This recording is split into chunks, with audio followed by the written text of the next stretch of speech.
Welcome to Global Morning. The death toll from flooding. Most time our politicians just bring in policies too, for sure. If you don't say we have several more stories. The legislature was carefully crafted to 22.2% inflation rates as of April this year. What does that say about where we are as a country? I think Nigeria has resorted to being resilient. Before you call the police station, before they even leave, they take permission from I don't think there's really anything on ground to improve. the struggle, the ASU strike. Minister of Education volunteered and said, give me 2 weeks. It was a life. The president never gave me any deadline.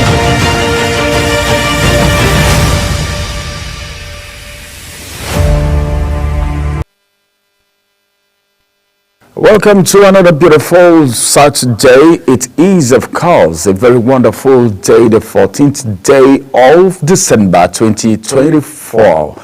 We are moving gradually into 2025, and a whole lot has been happening and still happening. Some persons are reverting back to the resolutions they made in January.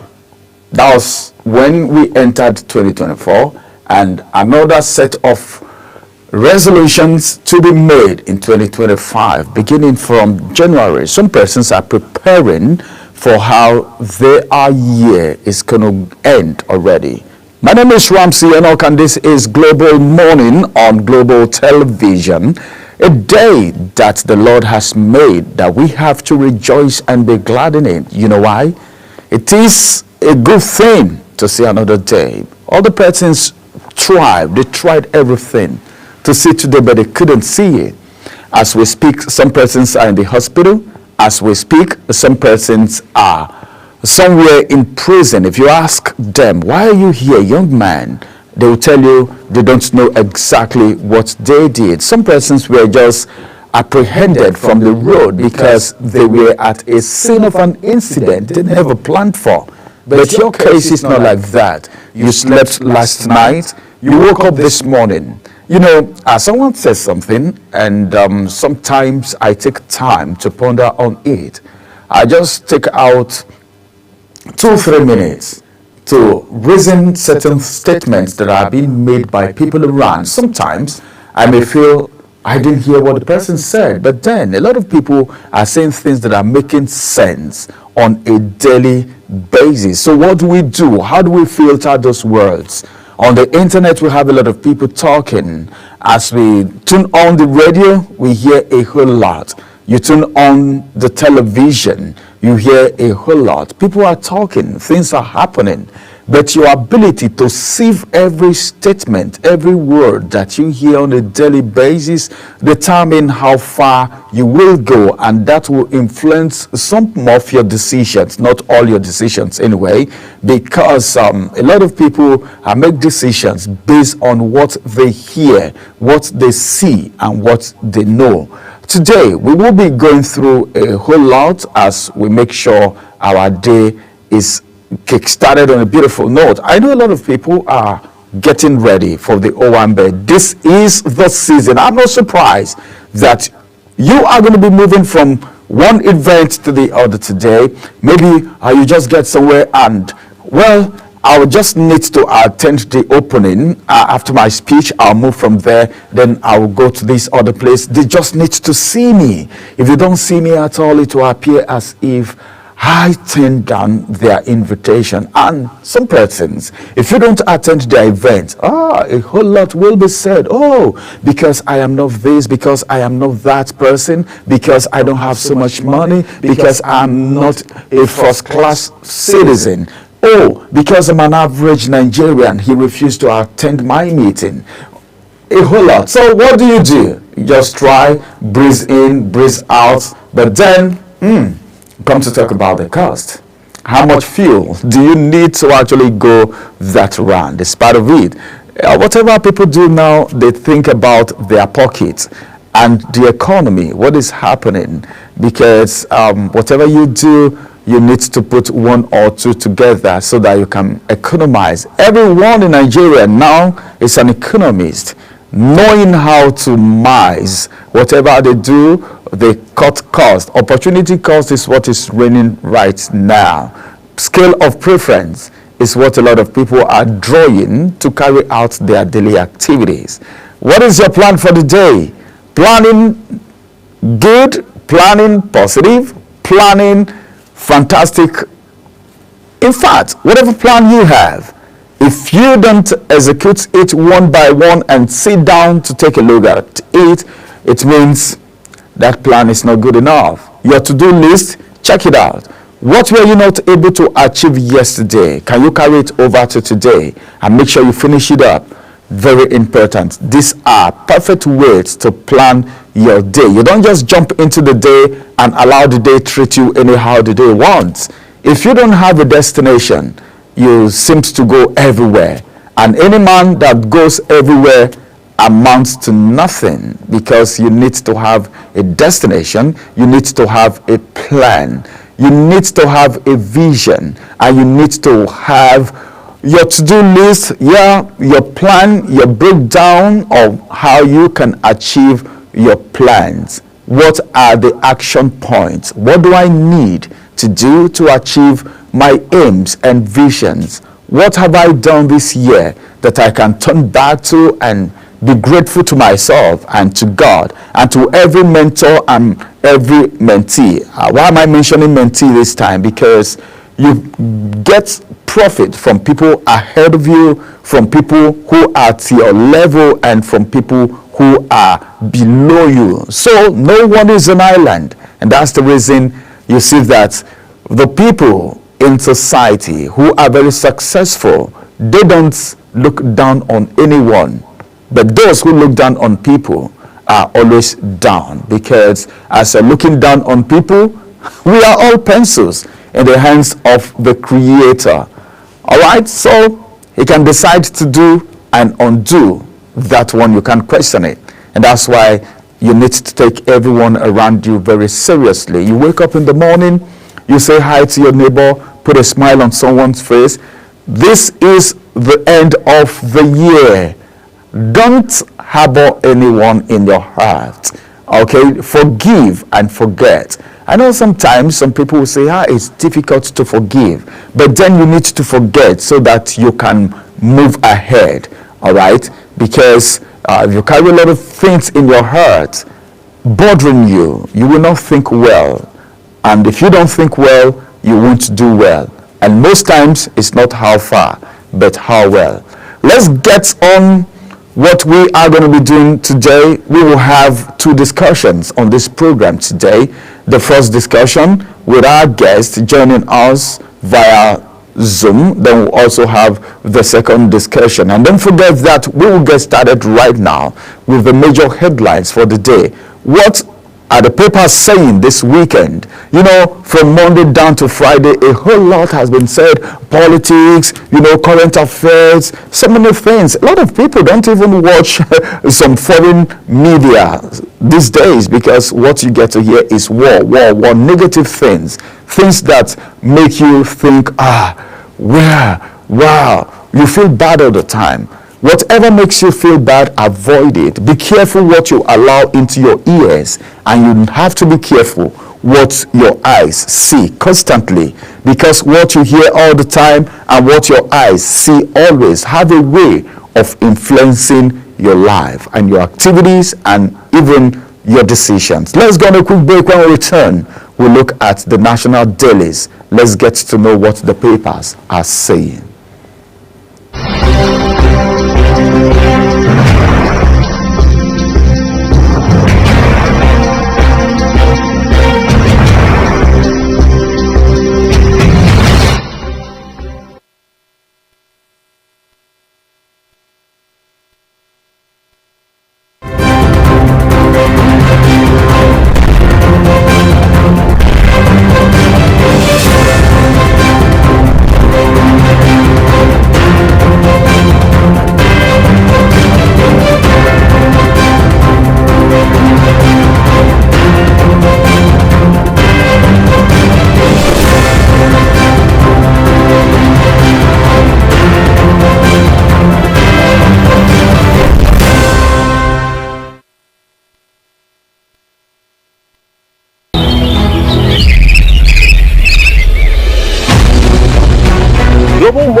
top morning show here on Global Television.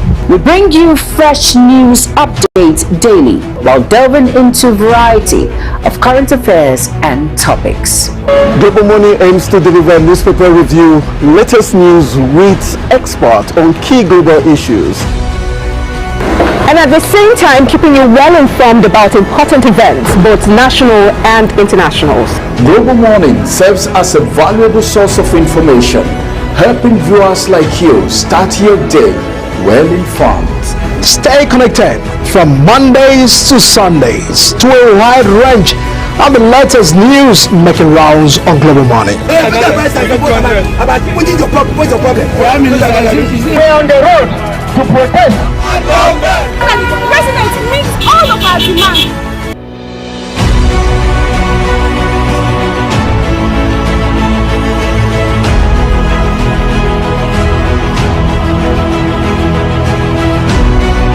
This is Global Morning.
Global Morning is your top morning show here on Global Television. We bring you fresh news updates daily while delving into a variety of current affairs and topics.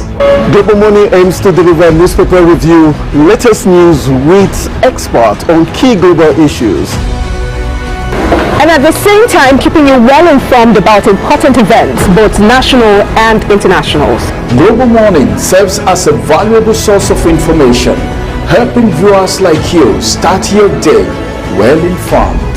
Stay connected from Mondays to Sundays to a wide range and the latest news making rounds on Global Morning. We're on the road to protest. The president meets all of our demands.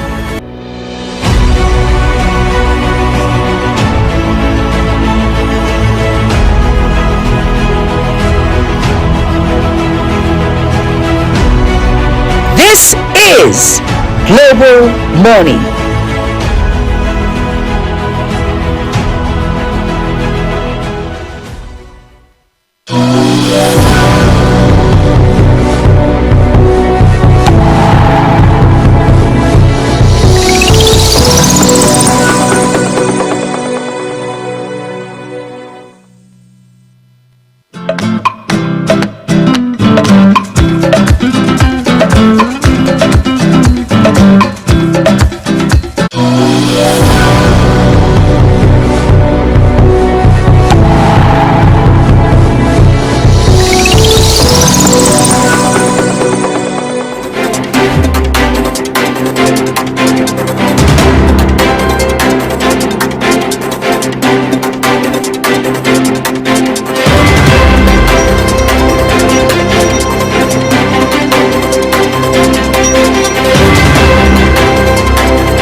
Back, it is still Global Morning and the weekend edition of Cause.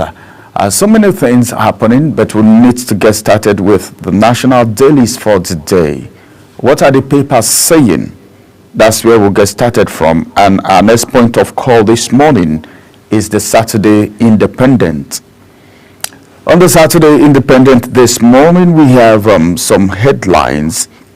This one says, Abekika says FCT. Tinubu's silence over Wike's mass demolition of houses implies presidency's approval.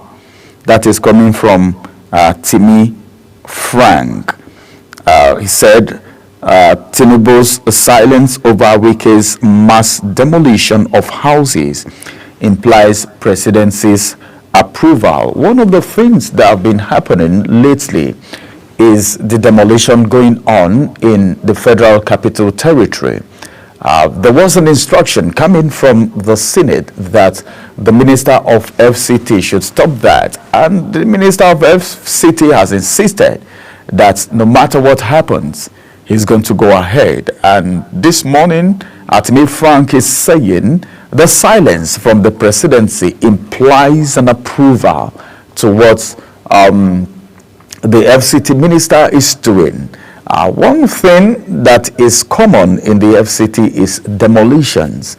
Demolitions happening at different locations.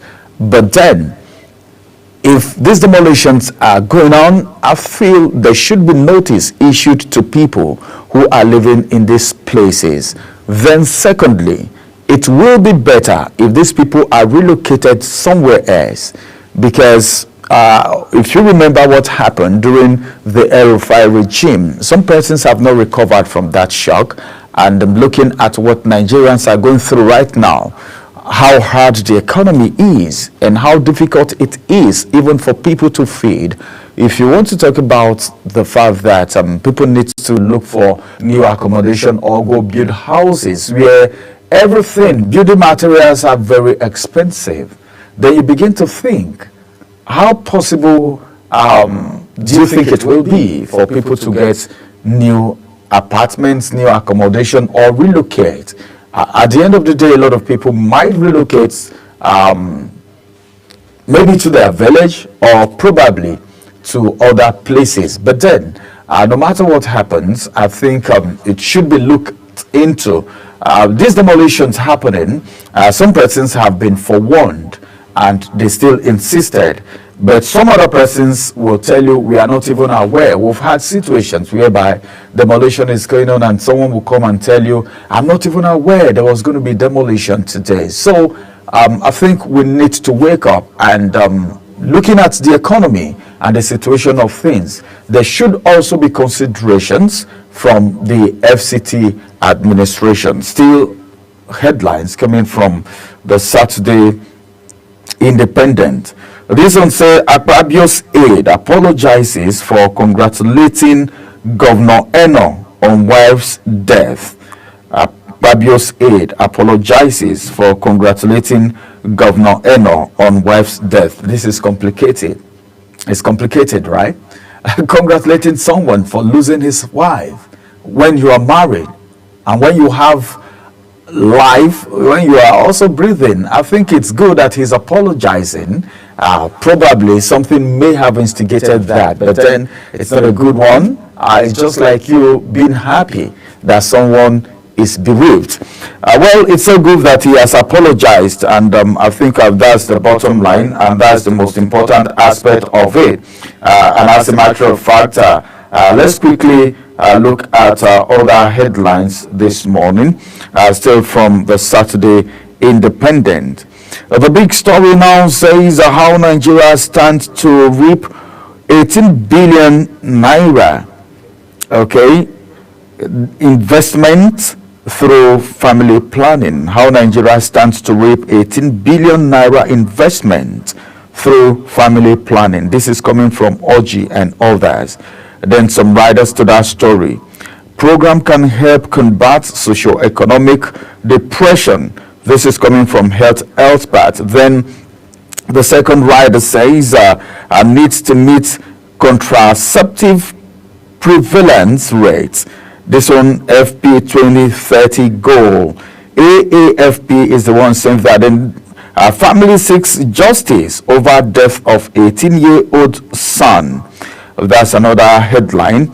Then this one says a Fulani group alerts DSS possible breach of peace in Kwara State.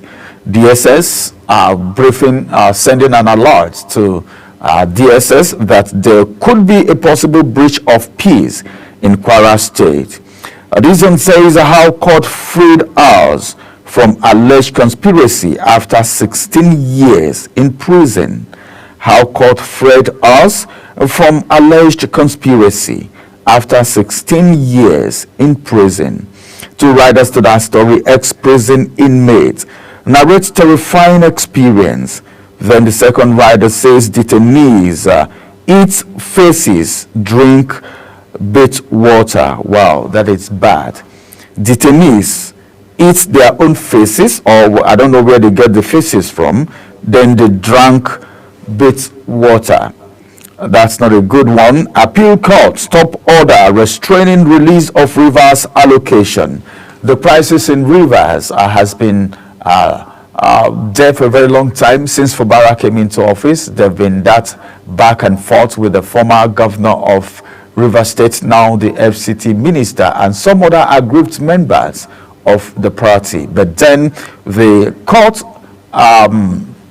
stopped the allocation of Rivers State, even though some persons will tell you whether there is an allocation going to Rivers State or not. Rivers State is buoyant enough to take care of its expenditures. But then it's good that the Court of Appeal, after that, the state went to appeal the case, and now Court of Appeal order is restraining the release of Rivers allocation. Appeal court stop order restraining release of Rivers allocation. And that's going to be the size of the headlines from the Saturday Independent. Let's quickly get to the next point of call.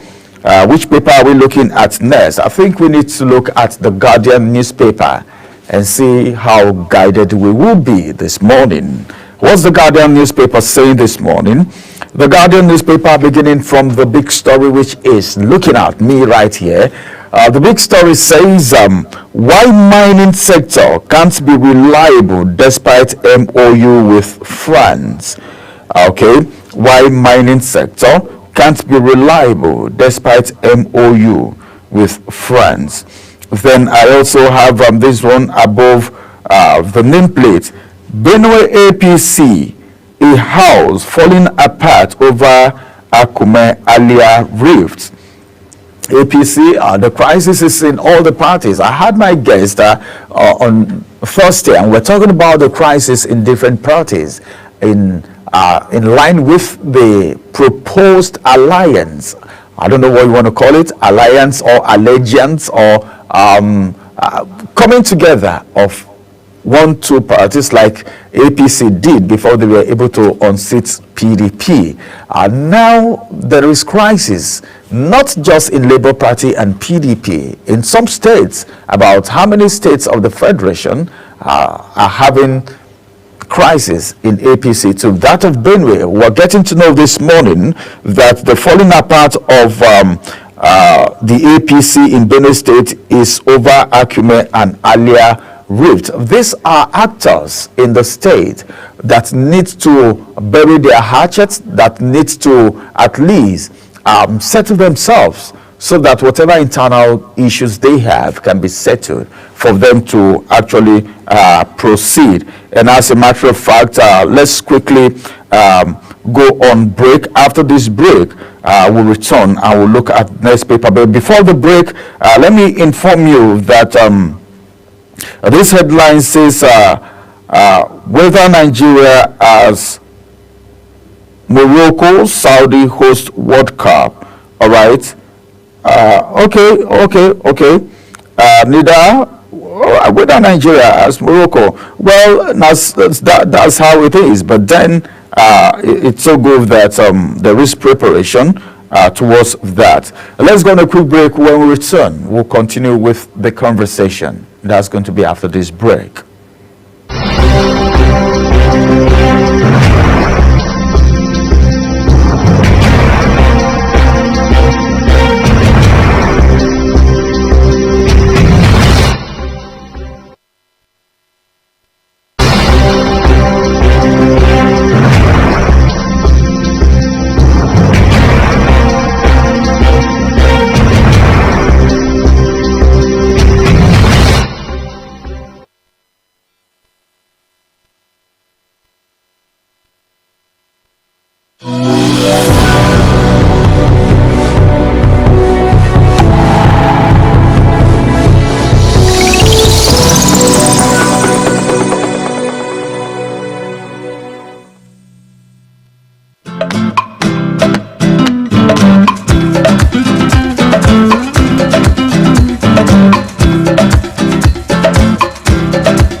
is your top morning show here on Global Television. We bring you fresh news updates daily while delving into a variety of current affairs and topics. Global Morning aims to deliver newspaper review, latest news with experts on key global issues. And at the same time, keeping you well informed about important events, both national and internationals. Global Morning serves as a valuable source of information, helping viewers like you start your day well informed. Stay connected from Mondays to Sundays to a wide range of the latest news making rounds on Global Morning. We're on the road to protest. The president meets all of our demands.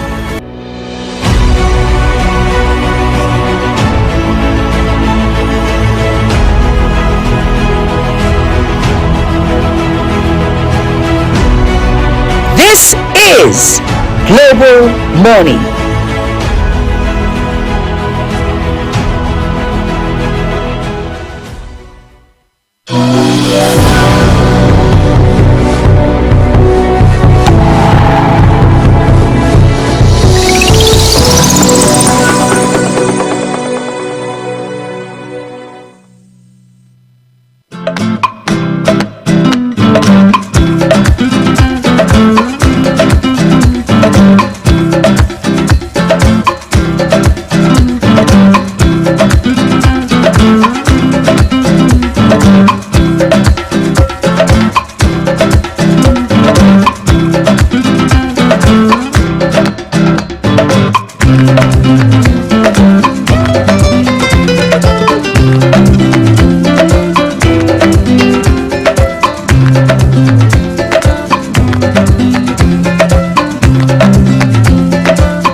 Global Morning is your top morning show here on Global Television. We bring you fresh news updates daily while delving into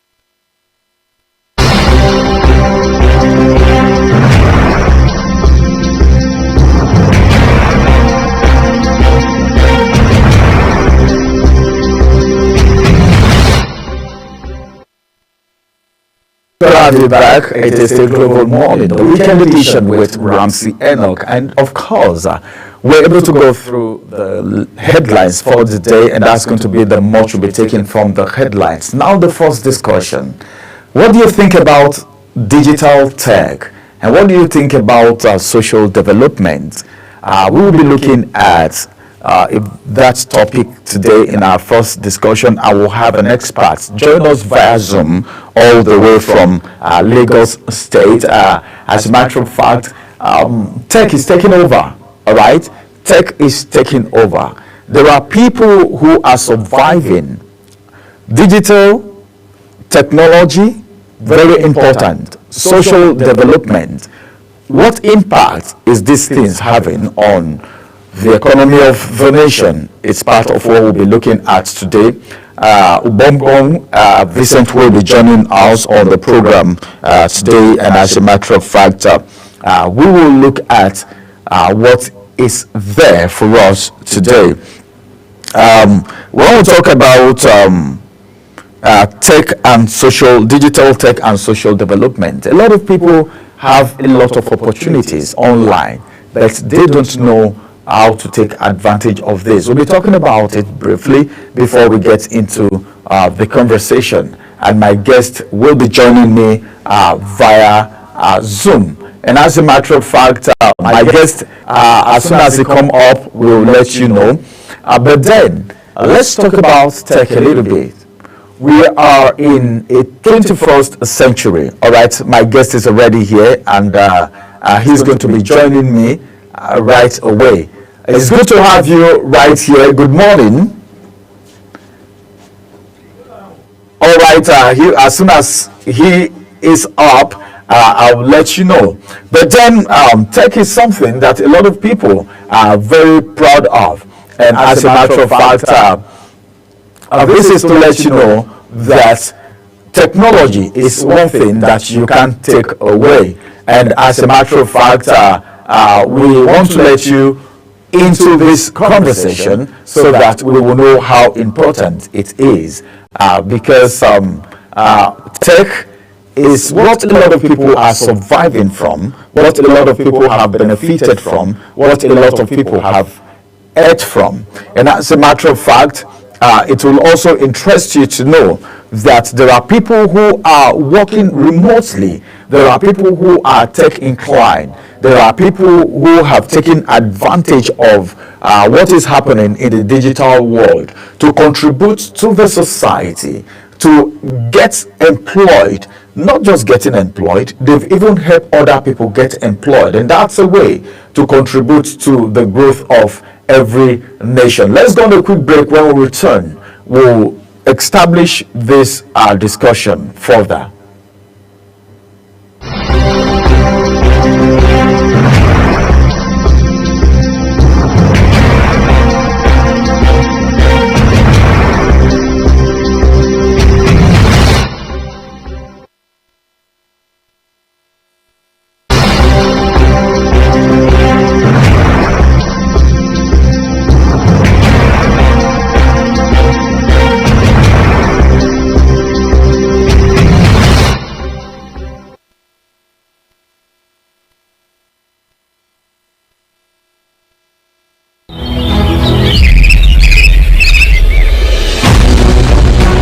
Global Morning is your top morning show here on Global Television. We bring you fresh news updates daily while delving into a variety of current affairs and topics. Global Morning aims to deliver newspaper review, latest news with experts on key global issues. And at the same time, keeping you well informed about important events, both national and internationals. Global Morning serves as a valuable source of information, helping viewers like you start your day well informed. Stay connected from Mondays to Sundays to a wide range of the latest news making rounds on Global Morning. We're on the road to protest.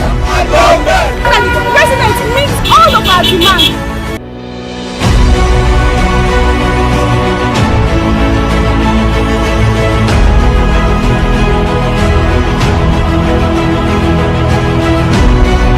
This is Global Morning.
Global Morning is your top morning show here on Global Television.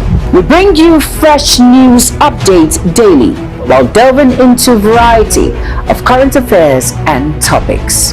Global Morning aims to deliver newspaper review, latest news with experts on key global issues.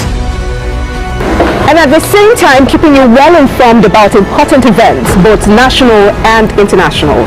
Global Morning serves as a valuable source of information, helping viewers like you start your day well informed. Stay connected from Mondays to Sundays to a wide range of the latest news making rounds on Global Morning. We're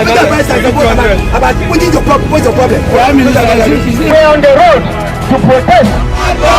The president meets all of our demands.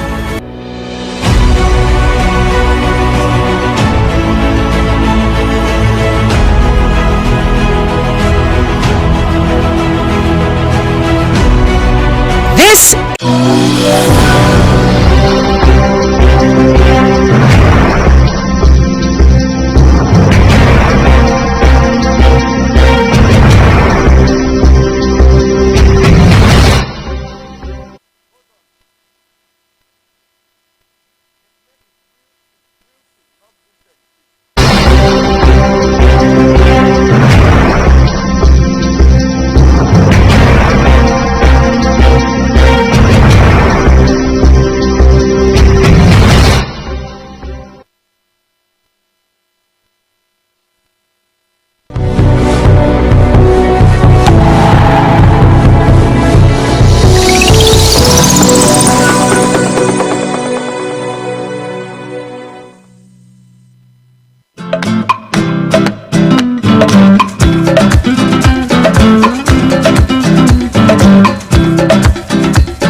Wilson is a tech expert.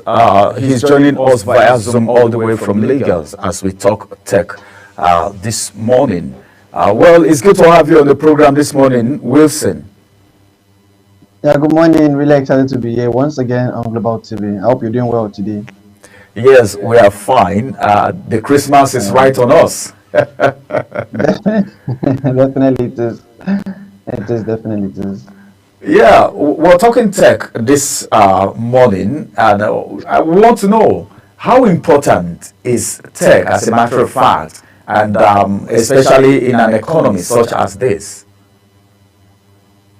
Okay, thank you so much for the question. You know, when we talk about tech, I think so many persons tend to misunderstand what we really refer to. The tech space is quite very broad, excellently very broad. So we can only lay emphasis on some strata of it. But if I am to talk about it on a broad level, I have to say that technology in general has done so much more for our economy than what it has not done. You know, I'm going to talk about small businesses, and then I'm going to talk about from my standpoint. So I'm presently, you know, a certified ERP software consultant. And then when we talk about the cloud computing space, you realize that it makes businesses to perform efficiently and better than the way they used to perform. I'm going to give an instance now where we see a business where we had difficult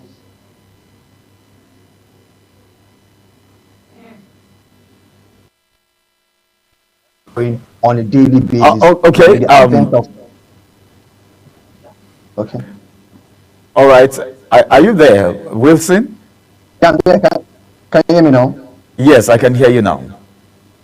Okay. So I was saying that with the advent of technology, small businesses must have had difficulty. Not just small businesses, large scale industries as well must have had issues with tracking. Let's take an instance: tracking your inventory, tracking your sales team, tracking your purchasing team.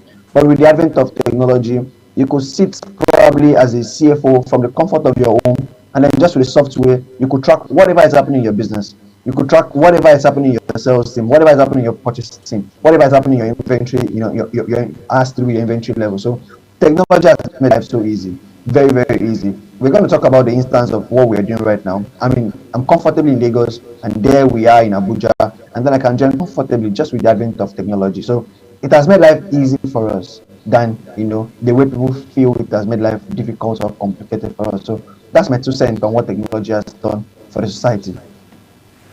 Okay, thank you very much. Right now, if someone wants to get into, we're looking at tech and of course social development.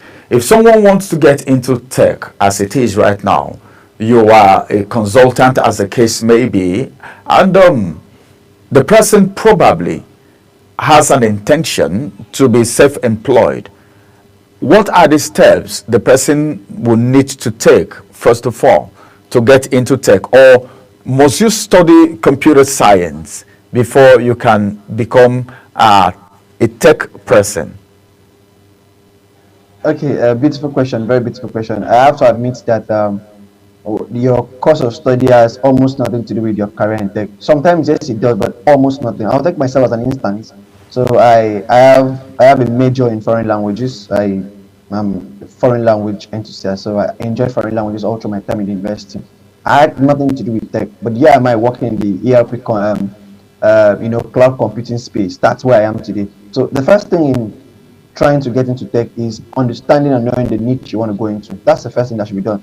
Knowing where you want to go into. So you have to decide. Like I said, the space is so large. It's more like the sky is large enough for every one of us to fly. So it's basically has to do that way as well with the tech space. Whoever wants to go into tech must first understand that this is where I want to get into and this is the space I want to get into, and thereafter you can now push up the buttons and then get a mentor, get someone who is going to speak to you, someone who's going to direct you, more like a guiding light, and from there the journey into the tech space will be very easy. Truthfully, very, very easy. All right. That's Wilson all the way from Lagos is an expert. Now, let's look at an economy such as that of Nigeria. People may say, well, if I want to get into tech, it will be difficult. Are there certain ways, all right, maybe the procedure, whether you need to get someone that is an expert like Wilson to get it trained, or there are ways that someone can actually get into tech, as become an ICT person?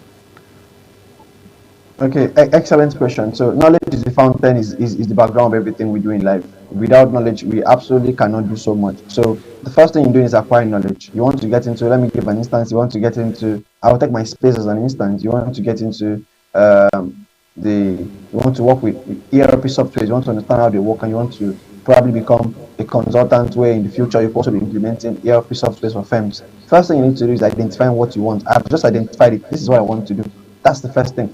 We are very lucky in the country that we have a lot of tech experts who have opened up a lot of tech schools where some of these we have access to learning of most of these niche of tech. Also very important to note is that technology has also offered us the leverage of having our phones, our laptops. You can easily access some courses online, and we have free courses as well. So sometimes even before going down to getting to probably a physical location where you need to have a one-on-one lecture or a one-on-one learning from experts, you can actually get the foundational knowledge from the comfort of your homes. You can actually get the foundational knowledge from wherever you are with access to just your phone. So like I rightly said, the very first thing to do is understanding where is it you want to go into. What part of tech is it? You want to be a tech boy, you hear people saying tech boy, and then you feel like you could just do everything. Absolutely, you can't do everything. There's no way out around. So you need to understand what is it that you want to do. After identify what you want to do, you could, social media, it's the online space is really there for us, the media space. You could get into there and get some free courses, foundational lessons on what you want. And then by the side too, you need a direction, more like a light, more like a mentor, someone who will be, showing you the way, someone who is in that space already, more like a model, someone you're looking up to that could be guiding you. Okay, this is the next step. This is what you should do. You could actually read from their storylines anywhere. So I will always say the very first step is knowing what you want to do. You cannot solve a problem when you have not identified the problem. It's when we know the problem, we now think of solutions. So first thing, know what you want to do, and then strategies to get what you want are all available on the web. So everything can be done from the very comfort of your homes. You don't even need to start running around tech schools as compared to before. So now we can do a lot of things from the comfort of our homes. Okay, now we can do a lot of things from the comfort of our homes. Now let's look at government support. Okay, and do you think there is any role the government can play as it has to do with tech and social development? Okay, amazing, beautiful question as well. I think the government is fully aware that there's so much to be done. And why I said the government is aware is the fact that across states, across almost every state in Nigeria, we have a ministry designated for the improvement of science and technology. We have probably a ministry for, some we call Ministry of ICT. And then, funny enough, almost every state governor now, they usually do have probably a personal assistant or a senior special advisor on ICT. Even our president does as well. So this is why I said the government, they are aware of what is happening.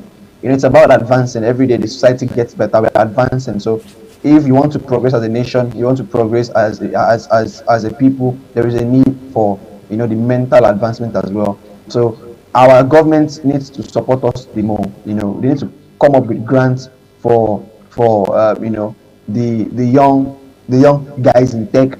There are so many guys in the tech space that they have amazing solutions. They have amazing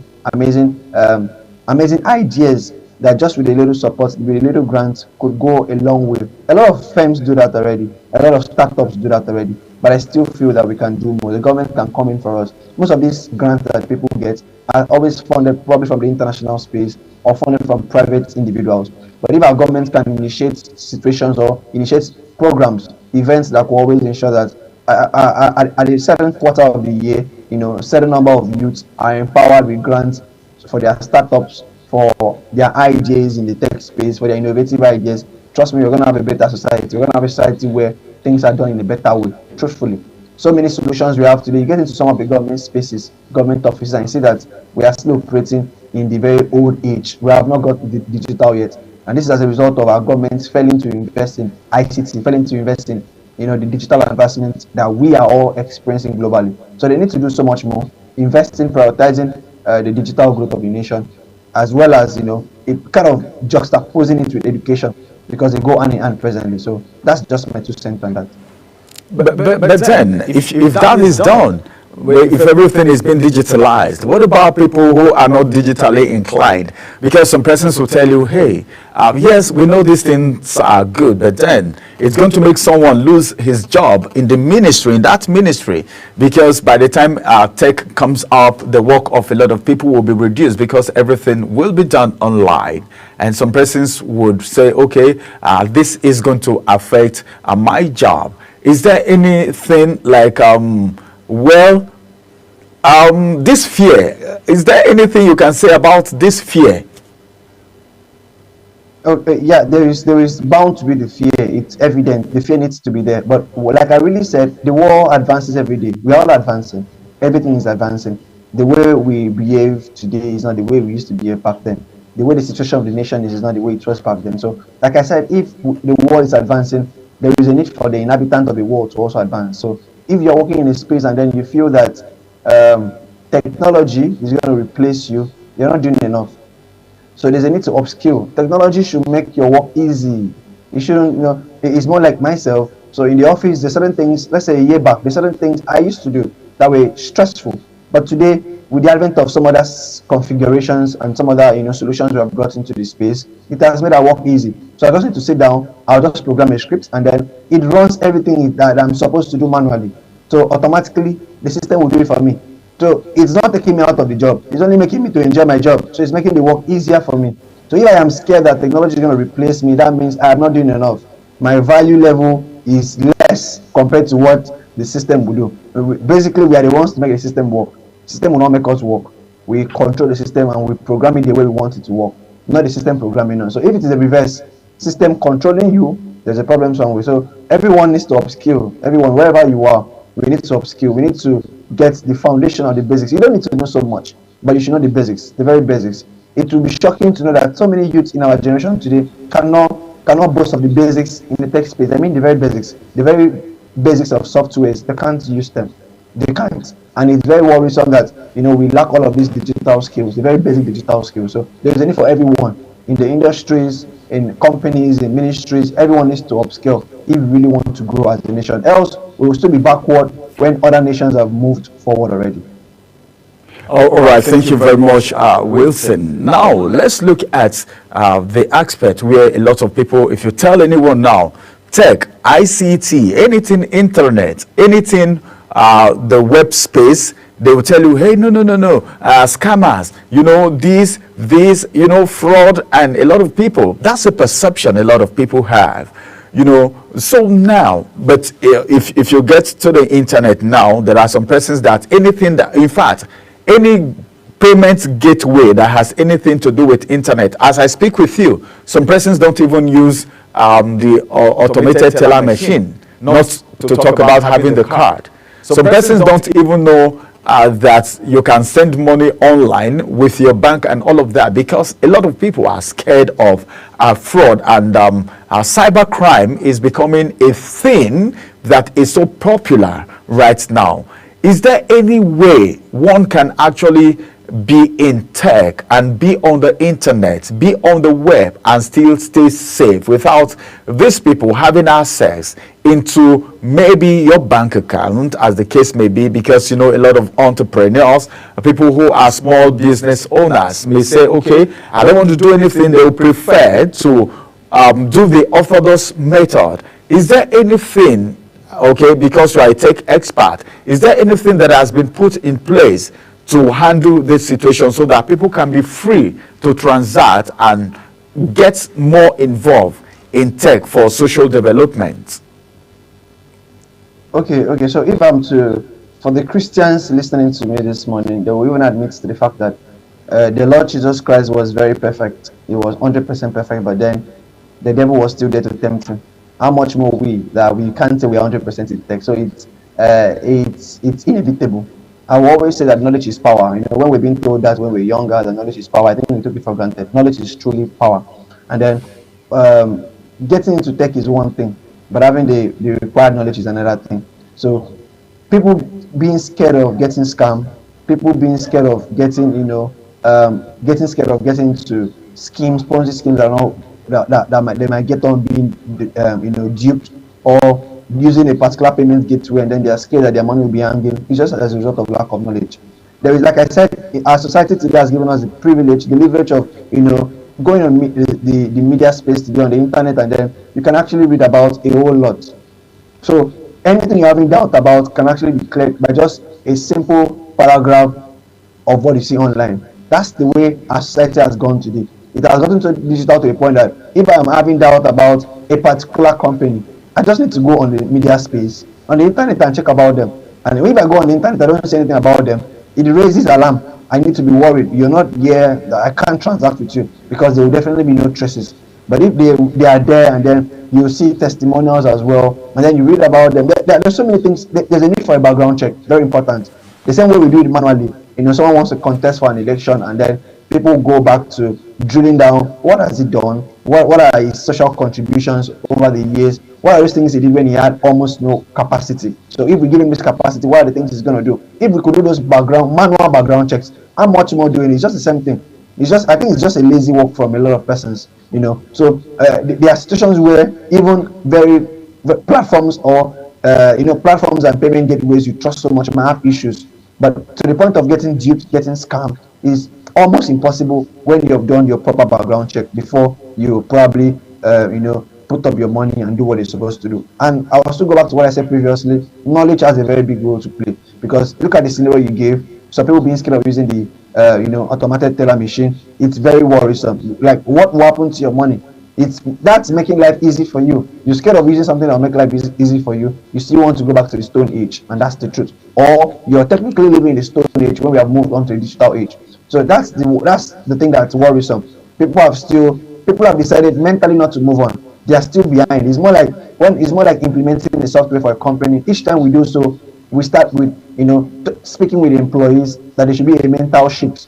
You're leaving your manual era, you're moving into a digital era where work is going to be easy for you. All you need to do is just to be open-minded to know that what we are doing for you is to make work easy for you. So it's basically a thing that has to do with knowledge and a whole mental check, and everything will be totally fine. And proper mental check and a thorough understanding of what you're doing and what you want to move into. All right. Before I let you go, because our time is almost up, but before I let you go, what is your thought as far as remote jobs are concerned? Because a lot of people feel there is no job in Nigeria, and all the blame goes to the government. Individuals who are doing remote jobs, needs to be tech inclined, like we got started with. But then, what are the kind of jobs that someone can do from the comfort of his home, remotely, for people both in Nigeria and outside this Nigeria, and how can they really get started just in a few minutes? All right, so quickly, there are a lot of remote jobs, and then just like it implies, the remote jobs, those are kind of jobs that you can do from the comfort of your homes. You don't need to be on site to execute or implement them. And all of these kind of jobs will require digital skills. There are no two ways about it. Digital skills are required for you to successfully land a remote job or to stay in a remote job. You need a digital skill, or you need digital skills. It could be graphics designing. It could be a whole lot. It could be a whole lot. We have remote jobs that people just work as virtual assistants. We have remote jobs where people translate. I speak in about 2 foreign languages. So, and there was a time I had a remote job where I was basically just translating. So every weekend I'll just be getting gigs to translate documents written in another language to their choice language. It takes a lot of time, but then you need to understand how to use some applications that will make your work faster. So there are a lot of jobs on the space. So when people talk about lack of jobs, I usually say to people I'm privileged to speak to that it's not a matter of lack of job, it's a matter of a lack of value, lack of content to give out. There are a lot of opportunities everywhere. Truthfully, they are there, but people have not equipped themselves enough to get these opportunities. So people talk about, I want to land a remote job, I want to earn in dollars, but what are those things you're doing that will position you to start earning in dollars? There's some interviews you attend before you get this remote job, some interviews you attend, and the way you speak in English will make you to lose or get the job. So there's a need for preparedness, there's a need for everyone getting ready, getting the required skills. Like I said, the tech space is very broad. You need to sit down, ask yourself, which of them can I function effectively? Because you could start something today and tomorrow you give up. So you need to start something that that there will be a sustainability plan. That is something you can flow along, and you have to be very intentional. Nothing comes close to intentionality. Once you're intentional about the space you have decided to go into, you need to pursue with all of your heart and then better yourself. Look at ways you can better yourself in what you're doing, so that when the opportunity comes knocking, it will meet you prepared. All right, thank you very much, Wilson, for joining us today on Global Morning, and it's good talking tech and social development with you, digital tech and social development with you this morning. Thank you so much. Really, my pleasure. I'm really hoping that in the long run, our nation, Nigeria, would move further than we are in terms of technological advancement, and then all of our youth, every Nigerian, would understand that technology is to make life better for us and not to worsen our lives. Thank you. All right, this is going to be the size of the first discussion. At least the essence of this is to educate and inform a lot of people especially the youths, the younger ones. Well, Nigerian youths are not lazy. I don't believe that school of thought that Nigerian youths are lazy, except if you don't have value. If you have a value to give out, if you are adding value to anything, it means you are valuable and you will be a sought after, and tech is one space that we need to explore in Nigeria as a third world country. Let's go on a quick break. After this break, we'll come to the second discussion, which is going to be about self-medication and its implication in a challenging economy. I know you may have an excuse why you are doing that thing that you are doing. That's drugs, the drugs you bought from the roadside. Is it okay? That woman carrying some things in some bottles that you take every morning, how safe is it and how good is it? All of this we'll talk about after this break. Stay with us.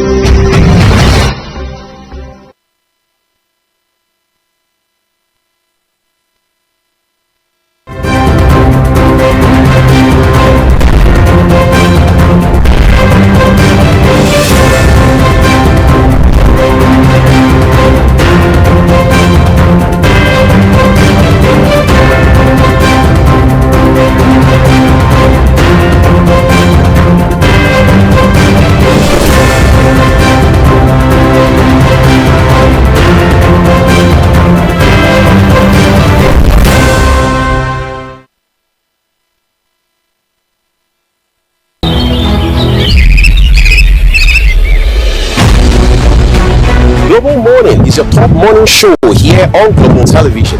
We bring you fresh news updates daily while delving into a variety of current affairs and topics. Global Morning aims to deliver newspaper review, latest news with experts on key global issues, and at the same time keeping you well informed about important events, both national and international. Global Morning serves as a valuable source of information, helping viewers like you start your day well informed. Stay connected from Mondays to Sundays to a wide range of the latest news making rounds on Global Morning. We're on the road to protest. The president meets all of our demands.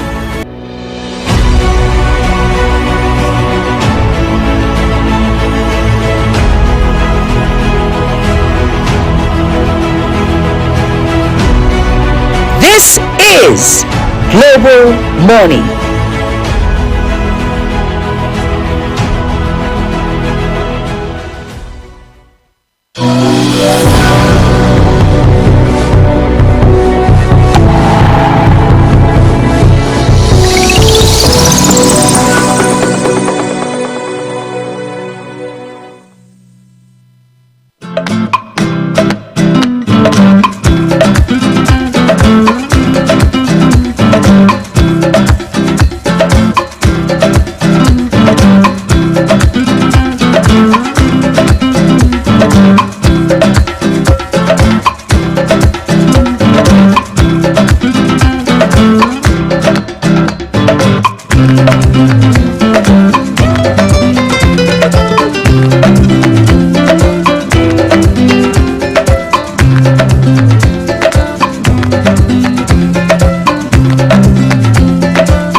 show here on Global Television. We bring you fresh news updates daily while delving into a variety of current affairs and topics.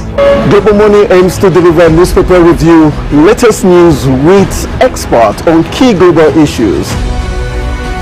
And at the same time, keeping you well informed about important events, both national and international. Global Morning serves as a valuable source of information, helping viewers like you start your day well informed. Stay connected from Mondays to Sundays to a wide range of the latest news making rounds on Global Morning. We're on the road to protest. The president meets all of our demands.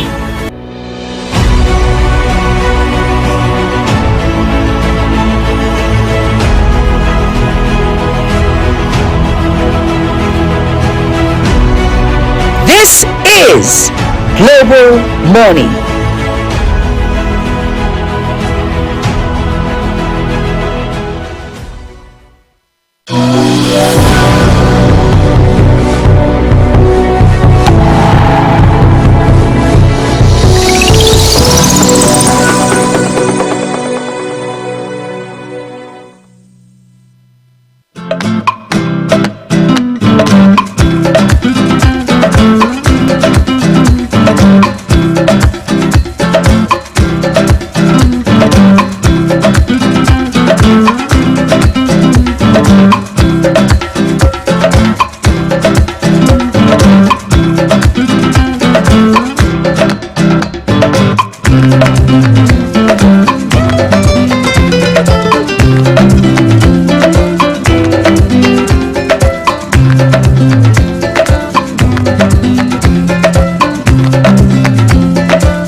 Global Morning is your top morning show here on Global Television.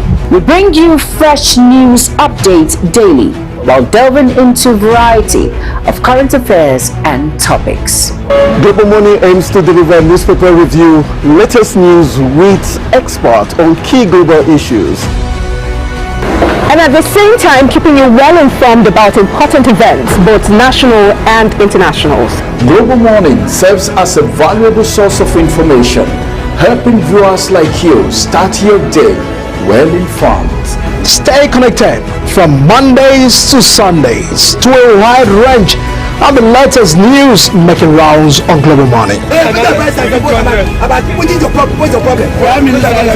on the road to protest. The president meets all of our demands.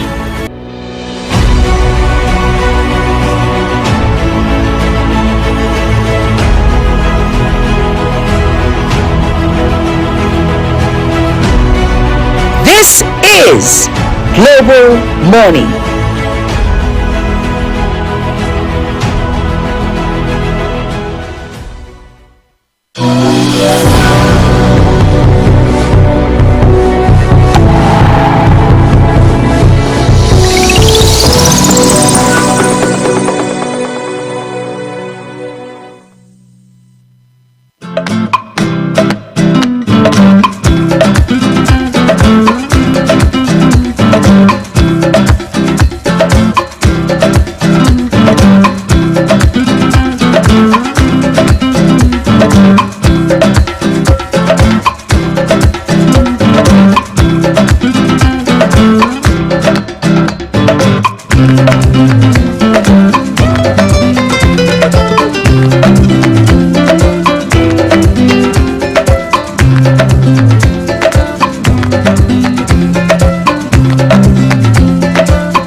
morning show here on Global Television. We bring you fresh news updates daily while delving into a variety of current affairs and topics.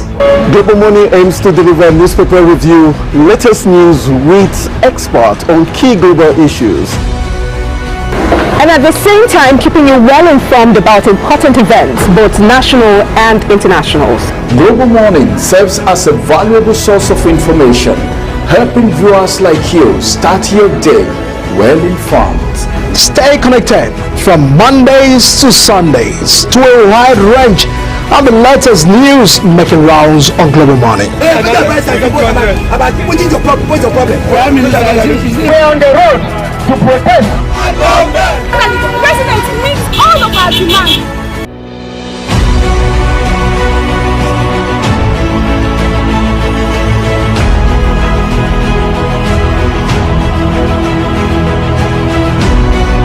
This is Global Morning.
Welcome back. It is another time to talk self-medication and its implication in a challenging economy. You know, one of the things that a lot of people will tell you these days is, well, I need to do this because that's the only option that I have. My guest, Dr. Joseph Agogo, a medical doctor, is supposed to join me on the program today, but he just had an emergency. And you know how it works for doctors. He is right in the theater. He's just getting into the theater now for an emergency session. And for that reason, he couldn't join me. He was just called from home. You know how it is. That's how it works for medical doctors. Those in the profession already know what I'm talking about. But then, let's just talk a little bit, all right, from the human angle of it as it is. When we talk about self-medication, is you treating yourself, giving yourself treatment without the knowledge of the doctor, without you carrying out a medical check to really know what's wrong. That is you taking drugs based on assumption, based on calculation. Okay, it happened to Mr. A and this was exactly what they did, so I should go get that same drug. Or probably you don't have enough and you just get to the backyard and what do I do? This leaf, they said it does this. This leaf, they say it does that. I read it on the internet. Someone said it. It's not even proven. You just jump at it, and before you know, you are boiling something to take without even know the quantity. And you don't know whether what you are doing is even drug abuse already, taking excess, because there is no measurement, there is no prescription. No one is telling you this is the level you need to take. You just fetch in a cup, maybe, well, this is the much I can take. Some persons even go to do this when they are thirsty. They just go fetch it and just drink because they feel, that's going to work, without any experts. And these things are dangerous. We've had situations in the past. I could remember a time when I was covering the health as the health sector as my beat back then when I was a presenter in one organization, not here, a media organization, not Global Television, and we had cases where people just go about self-medication. If I say this on it, will even amaze you that people even give themselves injection without the doctor knowing. They just do that because they feel they don't have the money to go to the hospital.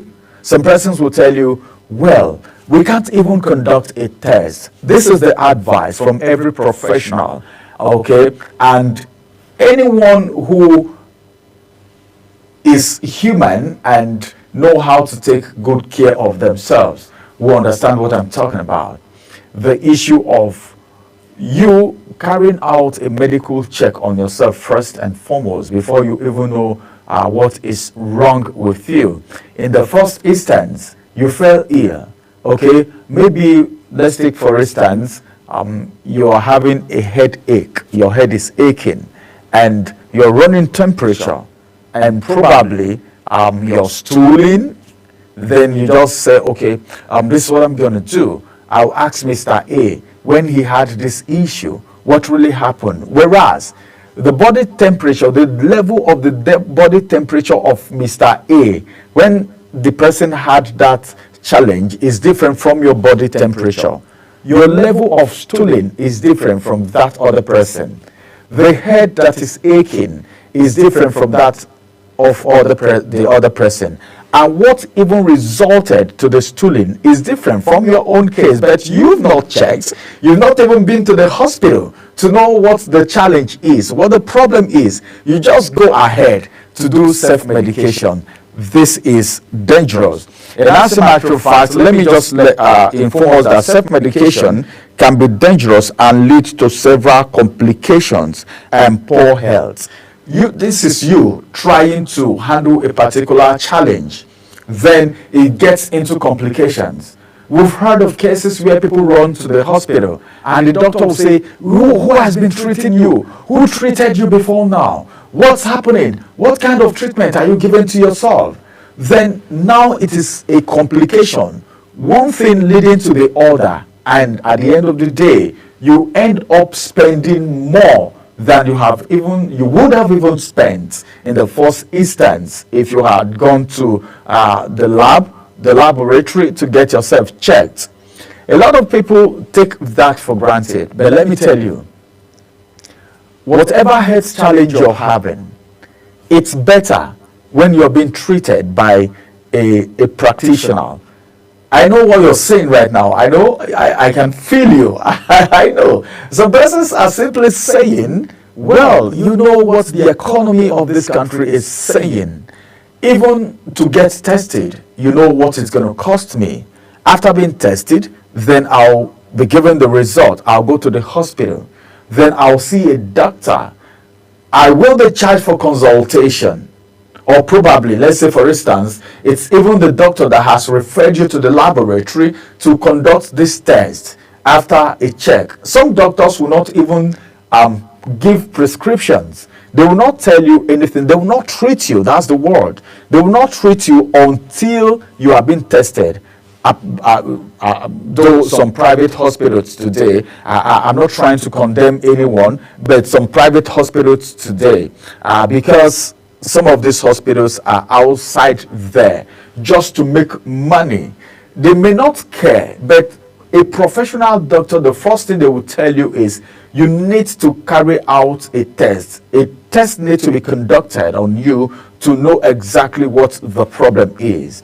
If you get to any hospital and especially some of these mushroom hospitals, I'm not trying to talk down any hospital, and that's why I'm not calling names. This is the reason you go to some hospitals and there are patients everywhere. The place is flooded. There is no space. Someone told me one time that the mother was having an emergency. They took her to the hospital and there was no place to even, no bed to even admit her because everywhere is filled up. But you get to some hospitals, you don't even see people at all. You don't see patients. Why? because the first treatment you gave to that other patient didn't go down well, and that story has circulated. Maybe you just give that treatment based on assumption, and this is the same thing we are telling people not to do, because self-medication have implications irrespective of the economic hardship, irrespective of the dwindling nature of the economy. We know there is no money. A lot of people can't even afford drugs. We heard that doctors were crying out, pharmacists were crying out that they don't even have drugs on the shelf, not to talk about selling it, because most of these drugs are imported. Then you begin to look at how much is $1 to a naira. And this exchange rate that has affected the economy has also affected the drugs that are being brought into this country. And these are some of the things that are forcing people into self-medication, even though we said self-medication is not the best. Why? Because it is dangerous and it may lead to further complications. Maybe it's something that you would have treated for as low as 1,000 naira. You end up spending 5,000 naira because already there is a complication. This same doctor that I was supposed to have on my program today, we've had a program sometimes back, okay, not on Global Morning. We've had a program and there was something he said that I will never forget. While we're treating this same topic of self-medication, no, we're treating a particular topic. I think it was during COVID-19. We're talking about prevention, how it can be prevented and all of that. And we got to a point that we need to talk about how people treat themselves and how people relate with other people who have these issues, especially diseases that are communicable. There are ways that you are supposed to relate with people who are already down with some kind of diseases. All right. Why I'm saying this is because when we're talking about self-medication, sometimes the people who are sick, the people who are having these challenges may not even have the strength, all right, to do this self-medication, but somebody else is the one carrying out this self-medication on them, who are not doctors, who are not professionals, they are not even pharmacists, they are not nurses, but because they feel they have the knowledge, because they feel, well, this is what I told this person and it worked for the other person, and the same people are going ahead to treat these people. At some point, these people who are sick, who have these challenges, may not even be strong enough to carry out this medication, but you, who is an acclaimed professional in your own right, who is carrying out this self-medication on the people, is doing more harm to these people than good. So what you should have done, I'm not displacing the place of first aid. First aid is different. When we talk about first aid, it's different from self-medication. First aid is that first treatment. It may not even be treatment. Maybe, for instance, someone sustained an injury and maybe you have a cotton wool, then you clean it up, then you have a bandage, then you just wrap it around the person and you rush the person to the nearest facility available. But sometimes the facilities may not even be there. You get to the facility and you discover that these facilities are just buildings standing without anyone inside. I was privy to work with a non-governmental organization, and we specialized in malaria, educate people on malaria and all of that. And of course, the healthcare workers, their role, what they are supposed to do when people are down with malaria, what people are supposed to do not to have malaria and all of that. And it will amaze you that in some communities, you will go and you will see just a building, okay, a building, a health center, and there is no doctor there. You just have a healthcare worker, someone who is right there trying his best, even though the person is not a trained professional, but that the person just have some little training. The person is managing a facility which is not supposed to be. In some local government, you see that this health facility, which is supposed to be the number one social amenity that the people need, you go to some local governments, they have just one health facility, and people will have to travel from far and near to come there. But the question is, the drugs there, are they expired or not? The drugs there, will it be able to go around? What is the government doing about this? Because we need to look at the both sides of the coin. If you are blaming the people, if you're advising the people, not blaming them, but advising the people that it is not good to do self-medication, then you should also be able to do the balance. The health facilities should be close by so that the people can run to. Because when we talk about health facilities, okay, and maybe general hospitals, federal medical centers, they are more affordable. And that's the reason when you go to these hospitals, general hospitals, you go to federal medical center, you go to maybe health facilities, government health facilities in communities, you see people rushing in. But then, what are the House of Rep members doing with the allocations that is meant for these health facilities, or whoever that is concerned? The Commissioner of Health in that state, what is the person doing to make sure people are not encouraged to carry out self-medication, which will have implications, dangerous implications that will lead to complications? These are some of the things we should look at. These are some of the areas we should also consider. But as a matter of fact, we have a major role to play as individuals, because your health is very important. Even if you don't have anyone telling you these things, you should know that that woman carrying some substances, I don't know what they are, some liquids as the case may be, in plastic bottles, moving from one location to the other with maybe probably animal skin, the one they call pomo, because I don't know, but then it has become a business. It has become a business.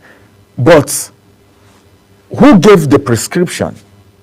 Are they really experts in what they do, or they give you based on how severe? They will ask you, how severe is it? Some will not even ask you. Some people will go and they will tell you, give me 1 cup, give me 2 cups. These things are not measured. You don't even know the quantity that you're supposed to take, because NAFDAC is not even aware of it. So we need to be careful.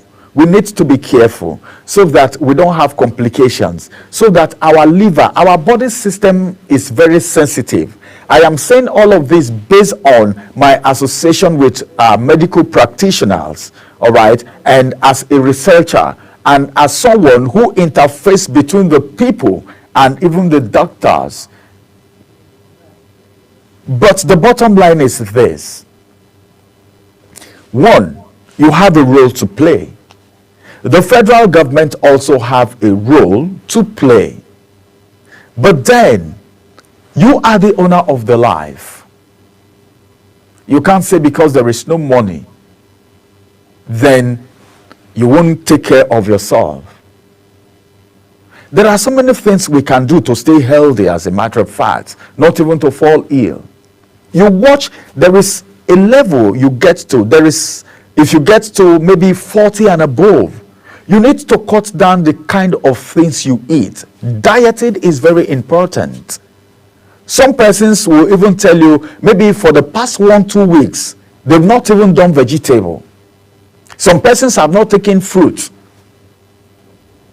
not even dates, not even watermelon, not even, these are things that you can actually lay your hands on. We are not saying you should eat a basin full of it. That's not what we're saying. But just a little of it. From time to time, Try to check your system. Try to speak out. If you're sick, speak out. Speak to people. Don't die in silence. Some persons will tell you, well, the economy is challenging. So who will I run to? Say it out. Speak out. But then, some of these things, not all, can be actually prevented. Lifestyle play a lot of role. Some persons do a lot of alcohol. Some persons feel it's an enjoyment. They are enjoying themselves. They want to flex. It is my birthday. I need to dance some bottles. It is my friend's birthday. I need to dance some red meat. These things have implications. All right? The more of this you take, the more sugar you accumulate in your body. And you know, diabetes is rampant today. Some persons will not even discover it until they get to 40. But it's so amazing that some of the sicknesses that we say is common with elders, is common with people who are aged, is now found in people who are very, very, very young. I'm not talking about some sicknesses that are hereditary. Some are hereditary, but some are as a result of lifestyle. So your lifestyle matters a lot. Whatever you're doing, you need to know that first and foremost, you need to be alive to be successful. You need to be alive to enjoy life. That's it. Because taking too much alcohol excessively, some people are addicts, some people smoke, even though the person who is selling the cigarettes to you will tell you that smokers are liable to die young. You still go ahead to take this tobacco. For some persons, it's a lifestyle. Some persons are addicted to it and they can't leave it anymore. But these are some of the things that result to complications, that result to ill health, that make you sick, that make you do self-medication. I think on Global Morning today, what we're doing is trying to educate ourselves. We are speaking heart to heart. Research has shown that people who diet well, when we're talking about diet, now somebody will be talking about, how I can't afford fried rice now. Where will I have money to buy shawarma and be eating shawarma every week? That's not what Ramsey is saying. That's not what Ramsey is saying. Balanced diet is not compulsory that you must eat meat full your plate. You need to see when some people are eating cow meat. You are taking as much as a plate full. Some people cannot eat without taking a bottle of orobo. That's it. A bottle of orobo. Soft drink. A bottle of it, the big size. They are consuming red meat. They are consuming a bottle of orobo. And for the past 1 week, what they've been eating is carbohydrates. If they are not eating yam today, they are eating swallow tomorrow, or they are eating rice next tomorrow. You see the cycle. But what mixture are you having with it? What kind of soup are you using with the swallow? The rice. What kind of stew? What kind of meat do you have in that stew? You know, these are little things. You can do these things, all right, within what you have, and you can stay healthy for as long as possible. I'm not taking out the place of check-up. There is need for routine check. Yes, very important. Routine checkup is not meant for big men alone. Some persons will say, hey, I'm not a big man. How will I be going to the hospital to check myself weekly or maybe twice in 3 months or something? These are things you can do. And we thank churches, mosques, non-governmental organizations who do free checkup now. It's everywhere. Free checkup. You can check yourself free of charge to know how healthy you are. What am I trying to say? Self-medication and its implication in a challenging economy is the topic of the day. And as a matter of fact, we've been able to do justice to it. My guest, who is a medical doctor, had an emergency just a few minutes into the program. Already we're trying to get connected to him via Zoom before that call came, and a life needs to be saved. As I'm talking to you, he is live in the theater trying to make someone live just the way you and I are living right now. And this is going to be the size of our conversation today. But then the bottom line is, checkup is very important. Self-medication has its implications. It's good to get tested before you go for any form of medication. Thank you very much for staying with us. Thank you very much for keeping a date with us on Global Television. Don't forget that this is weekend and we have so much lined up for your viewing pleasure today. So all you have to do is stay connected, stay on the dial, all right?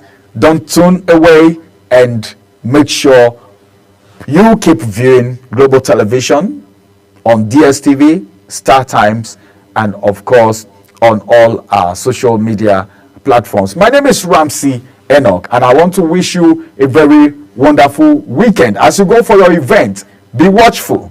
Don't take anything that will be harmful to your health. Have a wonderful weekend ahead of you. Bye-bye for now.